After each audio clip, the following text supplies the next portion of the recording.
T20 world కప్లో భాగంగా నిన్న జరిగిన ఇంగ్లాండ్ వర్సెస్ న్యూజిలాండ్ మ్యాచ్ చాలా ఉత్కంఠపూర్వకంగా జరిగింది.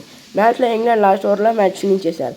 ఈ మ్యాచ్లో న్యూజిలాండ్ వాళ్ళ చేతిలో ఉన్న మ్యాచ్ని ఇంగ్లాండ్కి ఇచ్చేశారు. ఫస్ట్ బ్యాటింగ్ చేసిన న్యూజిలాండ్ టోటల్ 20 ఓవర్స్కి 159 రన్స్ చేసి 7 వికెట్స్ లాస్ అయ్యారు. స్టార్టింగ్లో వాళ్ళ ఓపెనర్స్ మంచిగా రాణించారు. ఓపెనింగ్ పార్ట్నర్షిప్ 50+ రన్స్ అయితే యాడ్ చేశారు. మిడిల్ ఓవర్స్లో స్పిన్నర్స్ రాగానే న్యూజిలాండ్ బ్యాటర్స్ తడపడ్డారు. తర్వాత గ్లెన్ ఫిలిప్స్ మినహాయించి అందరూ ఆ మాత్రమే రాణించారు.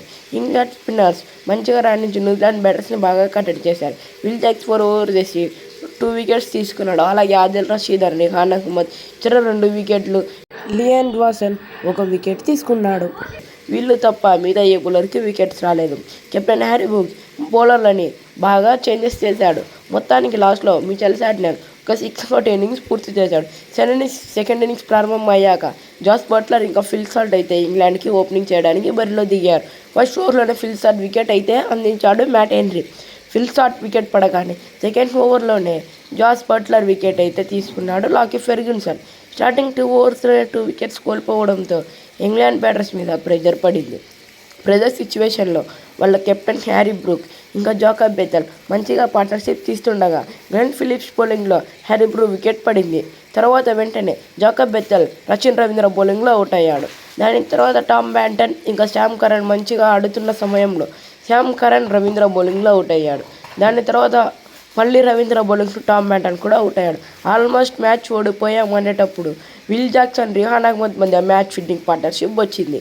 18 బాల్స్లో 43 రన్స్ కొట్టాలి అన్నప్పుడు న్యూజిలాండ్ కెప్టెన్ బాల్ గ్లెన్ ఫిలిప్స్కి ఇచ్చాడు. గ్లెన్ ఫిలిప్స్ వేసిన ఓవర్లో 22 రన్స్ కొట్టారు ఇంగ్లాండ్ బ్యాటర్స్. దాంతో మ్యాచ్ ఈజీగా అయ్యింది. దాని తర్వాత మిచెల్ శాంట్నర్ బౌలింగ్లో 16 రన్స్ కొట్టారు. లాస్ట్ ఓవర్లో 5 రన్స్ కొట్టాలి అన్నప్పుడు ఫస్ట్ 2 బాల్స్ 2 సింగిల్స్ తీసుకున్నారు. దాని తర్వాత థర్డ్ బాల్లో లెగ్ బై 4 వెళ్ళిపోయింది. దాంతో మ్యాచ్ అయిపోయింది. ఈ మ్యాచ్లో ఇంగ్లాండ్ చేసిన ఈ స్కోర్ ఈ గ్రౌండ్లో సెకండ్ హైయెస్ట్ చేసే స్కోర్గా నిలిచింది. ఇంగ్లాండ్ ఈ టీ20 వరల్డ్ కప్లో హైయెస్ట్ 7th వికెట్ పార్ట్నర్షిప్ కూడా ఇదే. జాక్స్ ఇంకా అహ్మద్ మధ్య 44 రన్స్. అలాగే most player of the match awards in T20 world కప్లో విల్ జాక్స్ సెకండ్ ప్లేస్లో ఉన్నాడు. మొత్తం ఈ మ్యాచ్తో కలిపి 4 player of the match awards అయితే తీసుకున్నాడు. అలాగే ఈ మ్యాచ్లో మరొక రికార్డ్ అయితే చేరింది. Most overs bowled by spinner. Total 2 teams కలిపి 31 ఓవర్స్ బౌల్ చేశారు. ఇంతకుముందు ఇండియా పాకిస్తాన్లో కూడా 31 ఓవర్స్ బౌల్ చేశారు. అలాగే most time dismissed by first over in England first ప్లేస్కి అయితే వెళ్ళిపోయాడు Phil Salt. Total 11 times first ఓవర్లో అయితే అవుట్ అయ్యాడు. అంతకుముందు ఈ రికార్డ్ జేసన్ రాయ్ మీద ఉండేది. తను 10 టైమ్స్ ఫస్ట్ ఓవర్లోనే అవుట్ అయ్యాడు. అలాగే లోయెస్ట్ బ్యాటింగ్ యావరేజ్ చేసిన ఓపెనర్ ఇన్ సింగిల్ టీ20 వరల్డ్ కప్ ఎడిషన్లో మ్యాక్సిమం 5 ఇన్నింగ్స్లో జాస్ బట్లర్ 8.85తో ఫస్ట్ ప్లేస్లో ఉన్నాడు.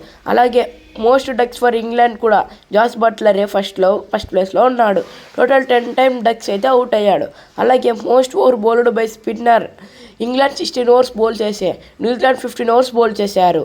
ఇంగ్లాండ్ అన్బీటెన్గా సెమీస్కి అయితే వెళ్ళారు. చూద్దాం మరి ఇంగ్లాండ్ సెమీఫైనల్స్లో ఎలా పర్ఫార్మెన్స్ ఇస్తారో. ఈరోజు వీడియో నచ్చితే లైక్ చేయండి.